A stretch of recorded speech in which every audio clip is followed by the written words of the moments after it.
Hello everybody, this is the Dragon Ball Duelist, and welcome to my Blue Eyes White Dragon deck profile. Today I'm just going to be walking you guys through my Blue Eyes deck, which is, I guess, mostly pretty standard, but I've got some fun additions to it, little stuff here and there.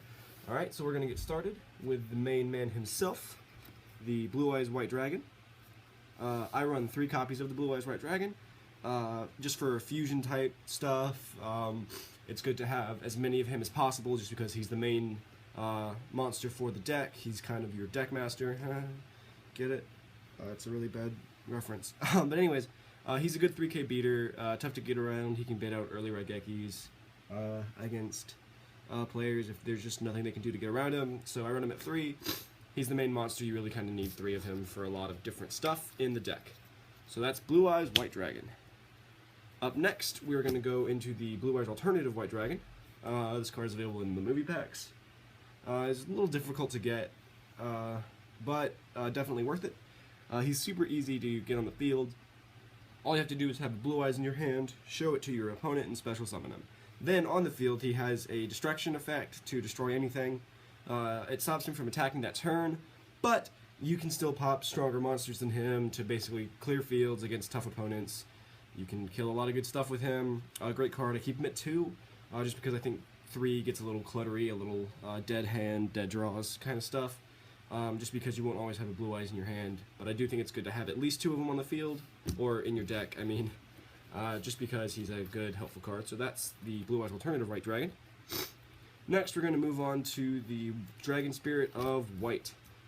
This card is probably one of the best cards in the deck. He has great back row banishment, which is extremely helpful because it's banishing, which means if you're going against like pendulums, that's not a monster that they can then bring back from the extra deck to summon. So it's permanently getting rid of stuff. You can get rid of Scales, back row. He's great against Dark Magicians. Really easy to recycle. In the graveyard, he counts as a normal monster, so you can chain that with your Dragon's Ravines, your Silver's Cries, your Azurai's Effect. Lots of different ways to get him in and bring him back. I run him at 2 because I think like alternative 3 just kind of gets cloggy. A little added bonus for his effects, he can tribute himself as a quick effect to summon a Blue Eyes White Dragon from your hand, which is extremely helpful because you can do that mid-battle, so that can basically just be a 2-for-1 attack. So yeah, I run him at 2, 3 gets too cluttery. Dragon Spirit of White, everybody! Up next is kind of where my Blue Eyes deck, I guess, gets away from the norm a little bit, and we're going to run the Divine Dragon Lord Felgrand at 1. I know a lot of Blue Eyes decks do run this, but a lot of them also don't run this. The Felgrand engine is very small and easy to fit in here, and it works really, really well with the deck. It's got great synergy for levels 7 and 8 Dragon Revivals, just lots of good stuff you can do with him. When he's summoned from the graveyard, he can banish, which is extremely helpful because there's a lot of different combos. You can Arc Brave, Return of the Dragon Lords, lots of different stuff you can do with Felgrand to get him back on the field, and banishing a monster is always a plus. So, and then he gains that monster's level times 100 in attack points only. Felgrand's really good. Keep him at 1, because then 2 takes too much away from your Blue Eyes strategy, and at that point you should just be running a Felgrand deck. Next is our second part of the Felgrand engine, and we have Arc Brave. Arc Brave Dragon is a decent monster on his own, but it's his effect that really gives him his worth. Basically, when he goes to the graveyard, next standby phase, you can special summon a level 7 or 8 dragon. So that's a good combo to get Felgrand in the graveyard and then get Arc Brave in the graveyard to then bring Felgrand back, banish something, then Felgrand gets big, and you've got something that can considerably be even stronger than Blue Eyes. I've seen him get up to, I mean, obviously he can get up to as much as 4,000 attack points if your opponent is actually running level 12 monsters, which not often, but that is something you run into. And then also when he's revived from the grave, say like Felgrand's effect, which when he destroys a monster you can bring back a level 7 or 8 dragon, he banishes all face-up spawn traps. This is a great anti-pendulum strategy, just because again, it banishes like Dragon Spirit, and then that's all face-up spawn traps, so you're getting rid of a scale immediately, basically forcing your opponent to either have a double scale, or just sit for a turn or 2. It can even cause them to scoop, which I have seen before. And then the added bonus of banishment is that they don't go to the extra deck, so they can't be summoned back. which means you're literally just getting rid of stuff for your opponent. So keep Arcbrave at 1, just for Felgren recycling and Pendulum Banishment mostly, excuse me. And then finally, to round out our high-level dragons, we have Red Eyes Darkness Metal Dragon. I'm a firm believer in weird techs, and I think nothing is a more surprising card to be in a Blue Eyes deck than a Red Eyes card. The reason we've got Darkness Metal in this deck is because he has infinite graveyard return once a turn. There's no limit on the level of the monster as long as it's a dragon. So you can even bring back like Felgrind, Arcbrave, your Blue Eyes, your Dragon Spirits. Alternative, if you've got Neo Blue Eyes in the graveyard, or like a Spirit or something like that, you can bring them back and set up huge combos and plays with him. He's just a really good card to have. Again, only run him at 1, like most of the Felgrind engine, because more just takes away from your Blue Eyes strategies. Now we're going to move into the tuner section. So we're going to run 2 Maiden with Eyes of Blue. I feel like most people know what she does, but just a quick run over. She can negate an attack once a turn and switches herself to defense mode to summon a Blue Eyes. And then whenever she's targeted by an effect, she again summons a Blue Eyes from hand, deck, or graveyard. Either way, she doesn't negate the effect, which is unfortunate because she does negate the attack that targets her. But you still get a free Blue Eyes out of it, which is extremely helpful. You have to get the Blue Eyes White Dragon, which is a small inconvenience with her, but there's a lot of good combos you can still do. She's a really good card. I do see builds that run her at 3. I prefer running her at 2 just because it feels a little better and frees up some room for me for more of my Felgrind engine, so that's Maiden. Next, we have Sage with Eyes of Blue. I run him at 1, mostly because I only have 1. But yeah, it's only because I have 1 copy. I would recommend running at least 2, or at most 2. Don't really run 3 because that's, again, too cloggy, too cluttery. And especially with the new Synchro coming out in Invasion Vengeance, he's going to be way easier to recycle. Just a good card. You can discard him from your hand to target an effect monster and summon a Blue Eyes, which, you know, when used in conjunction with Maiden, can be a double Blue Eyes, which you can make like a Twin Burst or an Xyz monster out of that. But he isn't specific to just Blue Eyes White Dragon, so you can pitch him for Dragon Spirit of White, and then pitch Dragon Spirit for a Blue Eyes in your hand. Lots of good stuff you can do with them. I run him at 1. I'd recommend 2 if you have the ability to. So that's Sage. Alright, next we're going to move on to the White Stone of Legend. I run 2. These are mostly for my alternatives. I try and keep my alternatives matched up with my legends, although I won't be running 3 legends ever, just because that's not good except for in Dragon Draw Exodia. To have 3 of him, basically whenever he hits the graveyard, you can add a Blue Eyes from your deck to your hand, which is kind of restrictive because it doesn't work from the graveyard like a lot of other tuners in this deck do. But it's still a good card. I run it at 2 just to match my alternatives. You want to have Blue Eyes in your hand as much as possible to be able to use different effects. And he is specific to Blue Eyes White Dragon, so no technicalities with White Spirit Dragon being technically a Blue Eyes card. Keep him at 2, don't run him at 3 unless you're doing Dragon Draw Exodia. So that's White Stone of Legend. And then up next we have White Stone of Legend's superior older brother, the White Stone of Ancients. This is just a better version of the card in general, because it has a double effect, basically. Whereas when the White Stone of Legend hits the grave, you can add a Blue Eyes to your hand. During the end phase, when the White Stone of Ancients hits the grave, you can just summon 1 to your field, and then it has the added bonus of banishment to add a Blue Eyes back to your hand. You can summon any Blue Eyes with this card's effect, so that does include your Dragon Spirits. I run it at 2. 3 gets kind of bricky, although it is nice to have the extra banishment, again, with that new Synchro coming out soon that lets you return banished tuners to your hand. It's just, it's Blue Eyes support that's not a Blue Eyes card. So buy Invasion of Vengeance if you really want a good Blue Eyes deck. I might do some review on that card later at some point, just to let people who don't know what I'm talking about know what I'm talking about. So keep him at 2. He has good pitch effects and works in good combo with other cards. Send cards to the graveyard. Speaking of cards that send cards to the graveyard, we have our boy Master with Eyes of Blue. I run 2. I don't really know of anyone that runs 3. I'm sure people do. I don't think that's a fantastic idea. I think 2 is probably a good build. If you want to run 3 though, that's fine.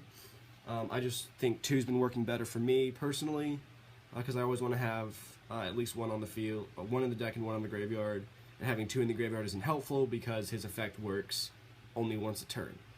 So basically, you use his effect, send an effect monster to the graveyard, and special summon a Blue Eyes from your graveyard, which again, like Maiden, can work in really good tandem to summon 2 Blue Eyes. There's lots of good stuff you can do here to get 2 Blue Eyes out quick. And in a perfect world with a perfect hand, you can even summon all 3 in one turn. It's possible. I've done it. I've had it done to me, and it's not fun when you're on the other side of that.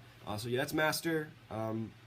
And also, he has the added bonus of shuffling himself back into the deck when you send a monster to the graveyard to summon the Blue Eyes, which means he's easily recyclable.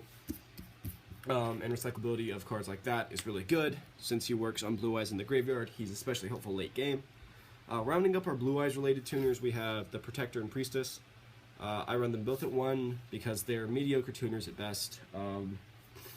There's definitely better cards to run, but they do both have their uses.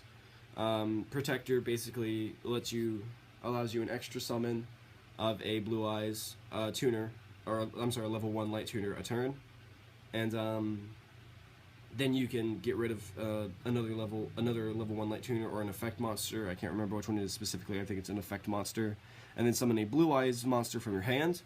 So that again does include Dragon Spirit, but I only run them at 1 because most of the time when you have other tuners on the field, you're going to want Master, you're going to want Sage, you're going to want Maiden more than you're going to want him. So I only run him at 1, that's Protector. And then with Priestess, she's better than Protector. I'm going to be honest with you guys, Protector's kind of the worst of the Blue Eyes tuners if you ask me. She has a decent effect, Priestess does, where you can, when she's targeted by an effect, you can send another monster to the graveyard and add 2 Blue Eyes with different names from your hand. This is good for builds that run like Shining Dragon, if that's where you want to focus your strategy, builds that run a bunch of alternatives. So it's good to get a Blue Eyes and maybe an alternative in your hand at once to then spec out an alternative, maybe pop a card and synchro into Spirit. There's some good stuff you can do with her, but not a whole lot. Her effect is too specific, so I only run her at 1. That's your Priestess. And then, I believe, rounding out our tuners, we have an Effect Veiler. He's a level 1 light tuner, so most of these cards' effects work with Effect Veiler. I've seen people run him at 2. That's probably a good build. I prefer 1 just because I like having room for my Felgren stuff and my Red Eyes. There's good stuff that I like in here that I need the space for, so I only really run 1 Effect Veiler. Some people might say that's stupid. It works for me. There haven't been a lot of occasions where he's been entirely necessary, but when I have him, he is always useful. So that's Effect Veiler. He's basically an effect negator from the hand, good hand trap. Basically a staple in any deck that runs synchros, or decks period, if you ask me. So I run him at 1. You can run him at 2 or more. Alright, now we're going to move on to the more basic Dragon support cards. There's only a couple more of these. So we're going to start out with Kidmodo Dragon. He's a good card to have in this deck. Basically, his effect is when he hits the graveyard, you can special summon a dragon from your hand, which is very helpful in summoning cards like Darkness Metal or getting an Arcbrave on the field to get him in the graveyard. Because sometimes you can't always pitch him from your hand, which is the more optimal thing, of course. But I run him at 1. Just because, like I said, I need a lot of room for my Felgren engine and to keep my deck how I like it. So I keep him at 1. He's not really great to have multiple copies of anyways, because he's kind of a very case-specific card, so you don't want a bunch of Kidmodos and like first turn, oh, look all I got is Kidmodos. So it's good to bait out defensives, which can be then comboed into an offense. Good stuff you can do with Kidmodo, so keep him at 1. Then we're going to run 1 Keeper of the Shrine. I don't see this card run very much, which I've never really understood. I think it's a really great card, especially in Dragon decks, and especially in the Blue Eyes White Dragon deck. Basically, he's 2 tributes. You can see he's got a high defense value. No attack, but you're not ever going to use him for that anyways. But he has a graveyard bonus. Basically, whenever a dragon on the field is destroyed, you can special summon him. And if the dragon that died was a normal dragon, you can actually add a normal dragon from your graveyard back to your hand.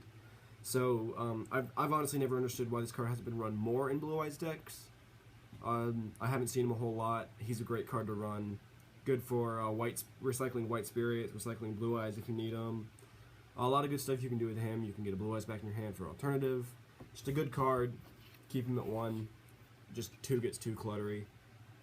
And then finally, to round out our monsters, we have Honest.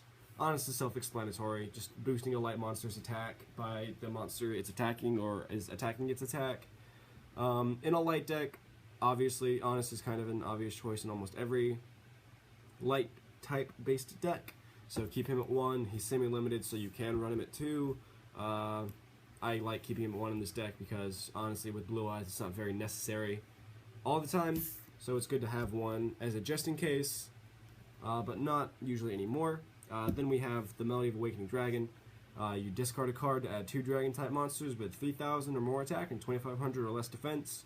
It's basically a it doesn't want to admit that it's a Blue Eyes search, I guess, even though it's very clearly a Blue Eyes searcher. Plus you get this really cool art out of Lord of D shredding on a guitar. I'd recommend running at least 2. You can run 3. Again, like I said earlier, if you're running like a build with Shining Dragon, which I really don't see a lot competitively, so obviously I think 2 is just better to have because then you don't want to like just have that card in your hand and it not be able to do anything because you don't have any dragons left in your deck because they're all in your graveyard because Blue Eyes can do that real quick. So keep it at 1 or 2. I'd run it at 2 if I had to, but I only have 1. Legendary decks and Megatons is where you can find this. That's a really good card. Next we have everyone's favorite Polymerization. I run this card for Neo Blue Eyed Ultimate Dragon and nothing else. That's why I keep it at 1. Just to get off that 1 fusion monster because that's the only fusion monster that actually requires Polymerization in this deck. So you really only need 1 of it. Or at least I only use 1 of it. I'm sure some people will want to run more than that. I know a buddy of mine runs Fusion Substitute as well. Next we have 2 Silver Scry. This brings back your normal dragons from the grave, so you can bring back your White Spirits, your Blue Eyes. Really good for a Returnal. I've been pondering putting a 3rd one in, just because I don't think this card could ever be a dead draw. Because early game it's just, well, I've got this for later in case I really need it, and then late game it's crap. I'm really glad I drew this because I really need it. So run it at 2 or 3. I think 1 just is not enough because you won't see it as often. Speaking of copies that you need more than 1 of, Return of the Dragon Lords. I would also recommend running this at 3 because this is basically a dragon-type monster reborn for level 7s and 8s. Felgrand, Archbrave, Blue Eyes, White Spirit, some extra deck monsters I'll go over in a minute. It's just good to have to bring back your dragons, and then it has the added bonus of Banishment. If you have 3, I would definitely run all 3. I only have 1, so I can only run 1. But I think 3 is definitely never going to be a bad thing, just because you always will have the added bonus of protection in the graveyard. And next we're going to do a quick run through of my field spells. So we have 1 Terraforming, a Mausoleum of White, and a Dragon Ravine. Mausoleum of White's good for targeting your Blue Eyes monsters and getting Blue Eyes in the grave quick. It's a minor attack booster, so you can, if you're doing like mirror matches, you can use Mausoleum to what would be a suicide bomb, a Blue Eyes, but then your Blue Eye survives and then you get 800 damage out of it just by pitching 1 of the grave. It has to be a normal, so you can pitch White Spirit as well. Dragon Ravine is another part of the Felgrand engine, which is discard a card and then send a dragon to the grave. It's got really good synergy with this deck, lots of good combos you can do with this. I usually use it to set up Felgrand first turn, just because you want Felgrand in the graveyard as quickly as possible so that when you bring him back, so that you can bring him back mid or late game for big power plays and banishment. And then Terraforming for searching, obviously. Up next we've got 1 for 1, which is limited, so you can only run 1. That's fine, 1's really all you need. It's good for emergencies. You can toss a monster from your hand, summon a level 1 monster from your deck. If you're really searching for your Maiden, or you really need that Sage on the field, or even if you really need Master or something, you can do that. And it's a special summon, so you can do extra summons. good combos you can do there. I think it's a good card, especially in this deck with the level 1 Light Tuner's capabilities. Dragon's Mirror, I run one of these for the same reason I run one Polymerization, and that's to get up Neo Blue Eyes Ultimate Dragon, if I feel it's necessary. You don't really want to run multiples because this ends up being a dead draw if you've already used one, because your fusion materials are banished, so there's no point in drawing another one. So keep Dragon's Mirror at 1 if you want to run it at all. So that's Dragon's Mirror, just a little extra fusion from the graveyard. Then we have Dragon Shrine. I'd recommend running 2. I only have 1 in there right now. I'm still working on my ultimate perfection build for this. There's a few cards I still need, but that's fine. So run 1 or 2 Dragon Shrines. You can pitch a dragon from your deck, and if it's normal, you can get another. This is good also for setting up Felgrand and Arcbrave to get quick banishment, quick Felgrand on the field, start destroying monsters, bringing stuff back. And for pitching Kidmodo to summon, or even Whitestone of Ancients, or Legend, whichever one you really need to get a Blue Eyes on the field. So like I said, probably better to run 2. I wouldn't run 3 though, just because that gets too much. And then rounding out our spell cards is the Beacon of White. This is an amazing late game card, as it's basically, late game, it's a game ender, basically. If everything goes right, of course. Basically, you bring a Blue Eyes back from your grave, any Blue Eyes monster, so this does include White Spirit, Dragon, Neo. I don't think you can bring back Twin Burst with it, but that's fine, because it negates effects, but the monster that you bring back can attack equal to the number of Blue Eyes monsters you have in the graveyard. So, like, really late game, this can be great if you've got Neo Blue Eyes on the field, or in the graveyard, you can bring him back and he can get a bunch of attacks out real quick. Even just Blue Eyes can get a bunch of attacks out real quick, which is extremely helpful.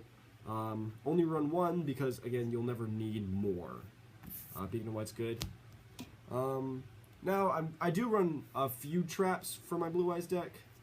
Just about 5, just one handful. Just for different reasons, mostly because people don't expect it. They're decent techs in Blue Eyes, and then once you play a trap, people will fear other traps. So I'm starting with 2 Call of the Haunteds. This is for Darkness Metal mostly, just because, you know, he can't be revived any other way, and he's extremely helpful to the deck by bringing stuff back from the grave once a turn. So I run it at 2, just, I like seeing it, I like bringing stuff back, and I really like Darkness Metal being on the field. So that's 2 Call of the Haunteds. Next we've got a Mirror Force. This is great for baiting out MSTs or Twin Twisters, or whatever, like, archetype-specific MST, if you're, like, running against heroes and they pitch out Our Righteous Justice, something like that. It's a good card to have, just because it can, at its worst, it's bait for, you know, the one Twin Twister, or one of the 2 Twin Twisters that people run. And then when they see that you have a Mirror Force, they've always got they're scared now, because, like, oh god, what if he has more? What if he's got, like, Drowning Mirror Force, or Quaking Mirror Force? Because those are great cards that I don't have. Mirror Force is great. Definitely run it at 1 and not more, just because it's not needed to be at more in the Blue Eyes deck, because you have a lot of other ways to destroy. And then finally, rounding out the main deck, we have Solemn Warning and Compulsory Evacuation Device. These 2 are basic, just field clearers. Obviously compulsory, gets a monster off the field real quick. Good card to have. And Solemn Warning, for a low price of 2,000 life points, you can negate a special summon, which is very helpful, because you can interrupt big plays that way. It's a good way to get around synchro spam decks. If they're expecting the Tatsunoko or something, you can just pop that out, get that out of the way real quick, and then you don't have to worry about that first turn shooting Quasar. So that's my main deck. It's 42 cards, I think. I like keeping them at 45 or less mostly. But moving on to my extra deck, I do believe every deck should have a full extra deck. So we're going to start with our fusions. We have 3 Neo Blue Eyes Ultimates. I run this card for his ability. Basically, he can attack 3 times if he's the only face-up card in the field, and the only price is sending other Blue Eyes fusions to the graveyard. That's why I run 3. And then in the graveyard, you can banish him and protect the Blue Eyes from a targeting ability, which is good for certain situations. He's great for OTKing, because he can basically dish out 13,500 damage in a turn, as long as he's the only face-up card that you've got. And then there's ways in this deck to ensure that, like if you want to use not Arc Brave, but Dragon Spirit to manage your own back row, just to make sure he's safe. I wouldn't usually do that. If I'm setting up a Neo Blue Eyes Ultimate Dragon, I try to not set as much back row or field spells, although that doesn't always work, because usually when I summon him, I've got Dragon Ravine. But that's just an unfortunate happenstance. It happens. He's still a really good card, 45k, 38 defense, if you get to enemy controller. Next we have Twin Burst. He's kind of, if you ask me, he's like a secret boss monster for this deck. Everyone knows the actual boss monster of this deck really is Spirit, but Twin Burst is just kind of that like sleeper almost, because a lot of people don't think he's that great. I think he's amazing though. He's got good effects. He can be destroyed in battle. Yeah, he has Blue Eye stats, but he has double attack and can banish anything he can't kill, which gets around those pesky can't be destroyed by battle cards, or even can't be destroyed by card effect cards, because banishment and destruction are two totally separate things. Rulings are weird, so keep him at 1 just because you don't need more than 1. Next, moving into our synchros, we have 3 Blue Eye Spirit Dragons.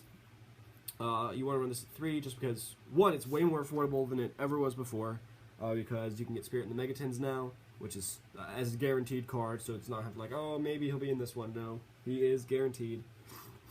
Although, of course, after I started getting Megatons, I then pulled the secret rares, which is just, you know, my luck, but whatever.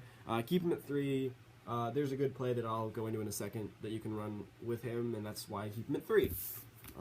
Okay, so that's your Spirit Dragon. Next, we have 2 Azure Eyes Silver Dragons. You want to keep this card at 2 just because he's helpful with bringing back Blue Eyes, and you can pop Spirit for him. And then he protects your dragons for 2 turns, which is super, super helpful. It's a great thing to have 2 of in this deck. And it's part of the reason I run 3 Blue Eye Spirit Dragons. Just a good effect, bringing Blue Eyes back from the graveyards. But the real reason I run 3 Blue Eyes Spirit Dragons is for this little play right here. And that's Black Rose, Moonlight Dragon, and Crystal Wing Synchro Dragon. So, as you all know, or can tell, Black Rose Moonlight Dragon is a light type Synchro Dragon. So basically you can pop Spirit for her, she bounces a level 5 or higher back to the hand, and then if you do that during your turn, bring out a tuner, you can move into Crystal Wing, who's an indomitable force, really. He's amazing, especially if you've baited out early Raigekis with stuff like Twin Burst, or just hard to get over monsters can bait out early Raigekis. And then once you're free of the Raigeki, you can Crystal Wing with no problem, no fear, or little fear at least. They're both level 7 and 8, which means they can be brought back with Thelgren's effect, Arc Brave's effect, and Return of the Dragon Lords, which is just ridiculous. Like I said, good synergy, it's a nice combo, popping Spirit for Rose. Next we're going to move into our Xyz. We have 38 Hope Harbinger. Hope Harbinger is great for anti-pendulums, because basically you're forcing your opponent to have a 3-part scale in their hand. And then the part that they don't make that doesn't quite get on their field gets onto him as an overlay unit, so that can't be used as an extra deck monster. And then even when he gets destroyed, if you still have it, that monster goes to the graveyard, or the spell goes to the graveyard, which can be the Pendulum monster. Extremely useful card in anti-pendulums.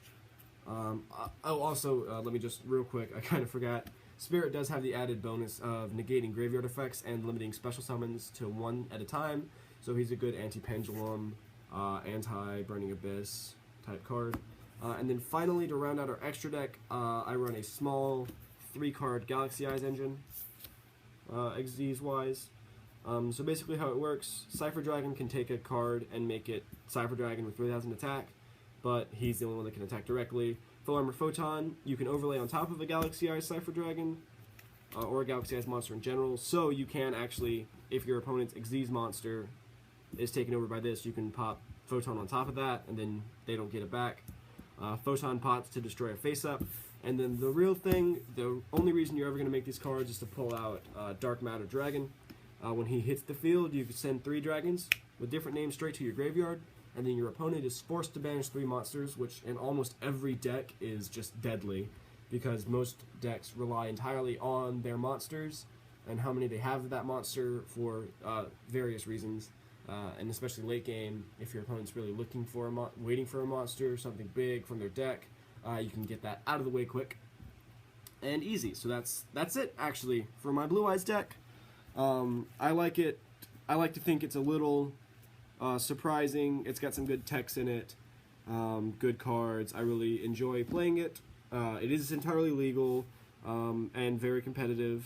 I've won a lot of really great duels with this build.